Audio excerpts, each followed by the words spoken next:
Hello and welcome.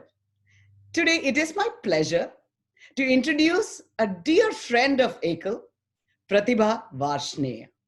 She is an extremely talented artist who, in her professional career, works as a project manager for a healthcare company in the IT section.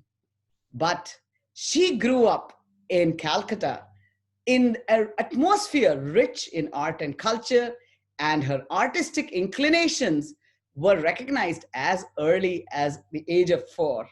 Since then, she has experimented with several mediums and has created beautiful art that has often been used for several good causes. And Ekal has certainly been a very important cause that has been supported by her art. Now, she has joined Ekal as an indie art ambassador. Pratibha, welcome to Lokvani. Namaste. Namaste, Ranjani ji. It's an honor to be associated with Ekal Vidyalaya, and I'm thrilled to be part of this IndiArt 2020 ambassador group. I think Ekal is doing a fantastic job of spreading education and now moving on to digital platform. I think this is an essential part of our lives these days. I have 2 young boys, and I see how glued they are to tablet and their iPads and everything. So I think it makes education interesting, and kids kind of get more information and knowledge through digital media. So I think it's a fantastic work that is being done, and it's such an honor to be part of such an initiative. Thank you. Thank you, Pratibha. Really, yeah, it is indeed interesting that Jarna Madan and Parveenji came up with this idea to actually use art and help the children here while bringing digital literacy and helping the children, the underprivileged children in India. Thank you so much. Now, art, you're a project manager, an IT person and all of that, but where did your artistic career start, and how did you turn out to be such a brilliant artist? At least the colors behind me indicate that you're absolutely spectacular. So tell us a little bit about that artistic journey. Sure. So I think Ranjani ji, an artist is, a person is an artist by birth. That's what I feel. You have to have that artistic orientation and inclination by birth. So whatever I have done, there has always been an aspect where I've seen how can I make it my own. There's whether I saw a picture which I wanted to kind of draw, or I saw a life, still life, something kept on a table. I wanted to make it mine. How do I make it mine? I can't take a piece of, maybe flower vase with me everywhere, but I want to kind of capture it. And back in days, I didn't have cameras or anything to capture everything around me. So the best way for me to make things mine was to kind of sketch it or draw it. And, so I think by nature, I'm an artist, and I strongly feel no matter which profession you are from, if you have that in you, you will find a way to kind of express yourself. So that's how I feel my journey has been. That's fantastic. So I love it. I love it that you said that there were no photographs back then, or you didn't have a camera, no ability to take your cell phone and go ahead and take a picture. Now, a little bit when we were talking, you said that you actually enjoyed doing portraits in your earlier years. So what do you think is the difference between a photograph and a portrait? How do you see them as different? And even now, people, even though there is the best of cameras, people are really, commissioning portraits. And, and has your art style changed since then? Yeah. So I think first I'll take your first question, the difference between a photograph versus a painting. So I personally feel there is a very personal touch to a painting. If a portrait artist would spend hours to create something so, so difficult. Because making a portrait is never easy. You can immediately say whether it's going in the right direction or wrong direction, right? Whereas, a photograph is more technology. And these days, I think the technology has evolved so much that you're not happy with one click. You can just go on taking as many pictures as you want. And after 100 pictures, if you're satisfied, you just choose one. Whereas, when you sit down to sketch or paint a portrait, it may take anywhere between 1 month to 3 months to 6 months depending on, how what kind of a piece you're trying to make. And like I said, it's not easy. Sometimes you are not happy with the nose, sometimes you're not happy with the eyes. So you want to kind of, as an artist, be as perfect and as precise in portraits as you can. So that to get that result, I think sometimes it takes much longer. And that piece becomes very personal to you when you've invested so much time and you've done so much research, you've studied a person in such great detail, that now you are able to bring that person on a canvas or on a piece of paper. So I think it brings in a very personal touch. Even today, there are people who go for portraits, who think that portraits add more value as compared to a photograph. So I think this is always going to be there, whether a photograph versus a portrait. This debate always happens, but art lovers would always know the value of a portrait. And there are people who really encourage artists who make portraits. So. Yeah, I agree with you. I think so. Now I'm understanding, because it takes a long time. So you learn about the person. So you're not capturing a moment, but you're capturing the essence of that person, it seems. Absolutely. Like. And that's probably why today portrait is a luxury item, right? To come and It is, yes. commission a portrait is not a joke, and it's only the more people who can afford it, rather than the one who has a cell phone who can take a picture. So that makes really great sense. And now, more than portraits, I'm seeing a very different art style that is making my background for today. So do you want to talk about that? Sure. So I think I grew up making portraits, and then slowly I started exploring landscape painting and various mediums, and mosaic, and I tried embroidery. Like, I feel all of this is like form of art, and slowly I found that acrylic painting, more abstract acrylic painting, it's a way to express happiness. I'm in a stage of my life where I feel happy and content with where I am today. So I think most of my pieces these days are expressing bold, happy colors and happy emotions. So that's how I transitioned into doing acrylic painting more these days. That is really fantastic. And I was going to say, God bless you that for in these special times, we need joy, we need, happiness. And, I think you expressed it beautifully. I think we are all content. It's just things go on around us. So what, right? Like, there's Yeah. always joy in us. And to express that so brilliantly, so beautifully in this, artistic splendor is something that, really, really happy to see. And I think I'm so glad you're sharing it as well, because I think that's really fantastic. And I saw in many of your paintings, including this, there's a lot of spiritual elements to it. I'm seeing Ganesha or Krishna. And is there a reason that you do that as well? Yeah, I grew up in a joint family with grandparents and aunts and a big family. So I think that has played a role where I grew up here listening to a lot of bhajans and stories, spiritual stories and all of that. So I think somewhere I connect with spirituality. And if I'm able to bring it on canvas when I paint, I think I feel very satisfied from within. So I think art is all about how you feel at the end of the day, and what are your emotions. So I think because it is somewhere ingrained in me, that spiritual angle, it shows up. I like the painting that you have right in your backdrop.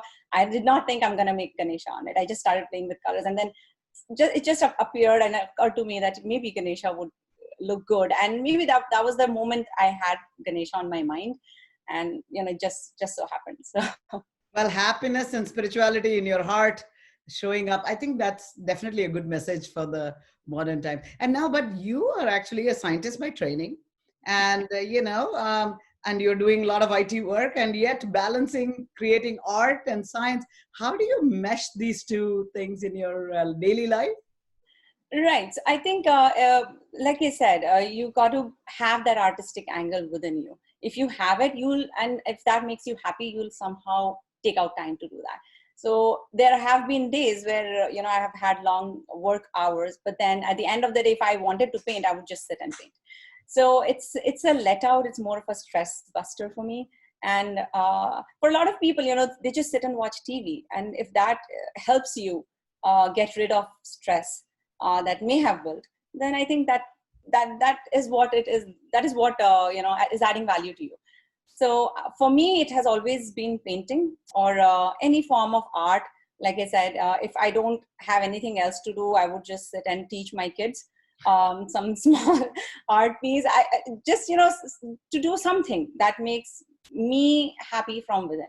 So art is one thing. So I just find time.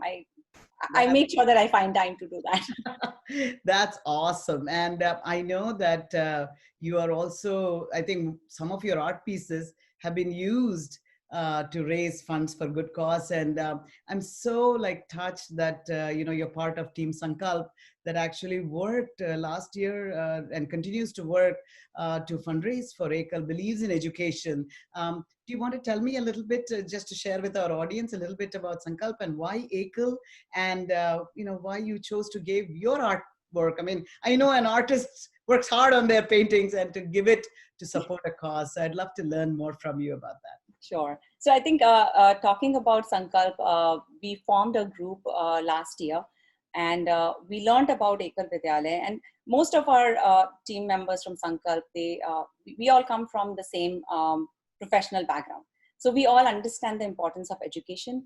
We all understand how it can shape a country. And most of us are from India, and understanding and knowing what Ekal is doing for Indian rural and tribal people, it was very touching in a way. We felt really connected, and just on those lines, we thought, let's do something. We didn't know how much can we do, what can we do, but we got to take the first step. So we started this group, and we did a cultural event last year in September.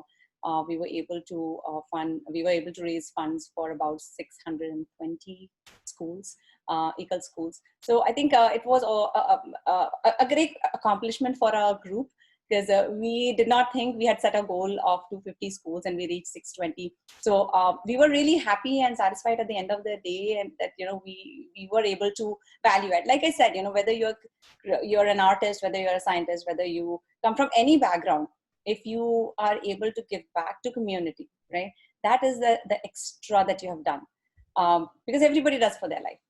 And keeping that in mind, I thought art is my, what do I say? Even though it's my hobby, I think that's one way I can contribute, apart from the whole Sankalp event. So we kept an auction, or rather, I would say art sale segment in that event, and I donated 2 of my paintings, and I was very happy. I had never done something like this before, and when these paintings got sold, I had tremendous happiness. So so that's where it is. No, I mean, it's really, really wonderful. I know what you folks did last year. I remember the passion with which you put it together, and I know you were very uncertain in the beginning, but you guys were just working very hard day in and day out without thinking about the results. You said, we'll try. And I remember you saying, we're going to try and see what we do. And so, I mean, really, you're an inspiration to anybody who wants to help. I think also when you're trying to do something good, I think great good comes of it. And Team Sankalp was certainly a good example of that. And, 600 schools, at 30 kids a school for a whole year, you're talking about thousands of children getting education. And that's, thank you for that. Really appreciate it. And now this year you're giving your time to be part of IndiArt. Again, you're becoming an art ambassador here. And I think you're going to be offering a workshop, if I know it correctly. Yes, I will be. Do you want to tell us about what to expect from that workshop? Yes, in my workshop, I'll be covering an abstract acrylic painting, and it's going to be Indian dancer. So that's what I'll be doing. I've learned a new technique of making abstract paintings. So that is something that I would like to share, and I would like to kind of let more and more people know how to do that work, because I was reading it online. A lot of people were like, how do you do it? It looks amazing, but how do you do it? And there are a lot of artists who have kind of adopted this technique. It's very interesting, and I think I really look forward to kind of conduct that workshop. So yeah. That's excellent. Oh my God, I'm excited too. I just today I'm visiting some people, and they have some interest in art, and they were like, oh my God, somebody's going to teach these things. So I said, go ahead, register for Ekal IndiArt, and age is no barrier, and come and join us. So I was Right. I was just thinking, I mean, in this tough time where people are not able to step out, I think Ekal has used this time so beautifully, and for such a good cause. I think it itself is so creative in nature.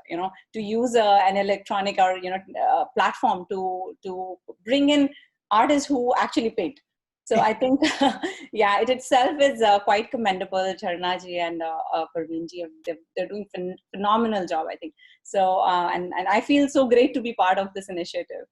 That is really fun. Actually, we didn't realize when we started, it was starting out as an art competition, that actually I think there's an art ecosystem that's getting built. I mean, I see Yes. artists talking to each other, learning from each other. To me, that is just, it's just so touching, when artists coming, collaborating, and maybe out of this, we'll have a collaborative piece that comes out at some point. Maybe you all can, Yeah. right? I mean, the sky is Yeah. the limit, right? To Right. see what we should do. So do you have any special advice for youngsters? Especially South Asian kids are told to go into the sciences, just like Mhm. you did. And Mhm. yet there have many who have great artistic inclinations, and some may want to become an artist, So do you have any thoughts or suggestions on their journey of how they should proceed as an artist? Yeah, I think just I always say follow your heart. I mean, if you want to become a painter, then go for it. Go, like, do it full heartedly, and do a lot of research, because it shouldn't be like, today, as humans, I think our interests change. They evolve over a period of time. So if today I love art, doesn't mean 10 years down the line I would still love art if it is not helping me live a lifestyle that I want to live. So I think if you have your heart into painting, then do full research is what I would say. Make sure you understand each and every aspect of it before you make it your profession, if you want to move forward in that direction. However, art for most of the people, it's more it remains more of a hobby, and exploration of their ideas and thoughts, and their inner self. So if it is that, then do take out time to express your emotions in whichever art form you can. So that's what I think, that's how I connect with art.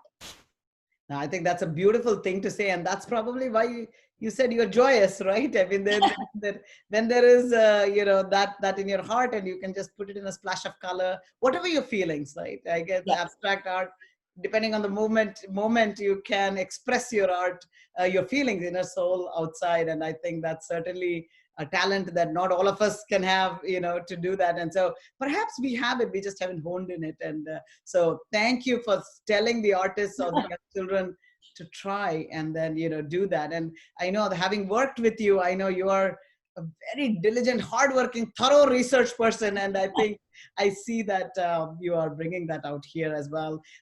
Really, really appreciate your commitment to education. I think it seems like that is very important to you. Am I right to say that? absolutely. Yes, it Yeah, is. yeah, It yeah, is. yeah. And I think Ekal is certainly bringing that out in our villages, over 100,000 villages, bringing education to these children. And of course, in this world, if you're not digital literate, you're almost illiterate. So, we're trying to do that work as well. And IndiArt is certainly helping with that. And Pratibhaji, your commitment to Ekal, I mean, not just to come in one time, but to stay with us and give back to the community is really tremendous. I know you're very strongly supported by Team Sinkalp, and they are a great team as well. And so, it's only the good people who get to be surrounded by good people. So you certainly are that. So thank you for your time, and Thank really look you. forward to your workshop. Sure, I'm excited too. Thank you so much. Namaste.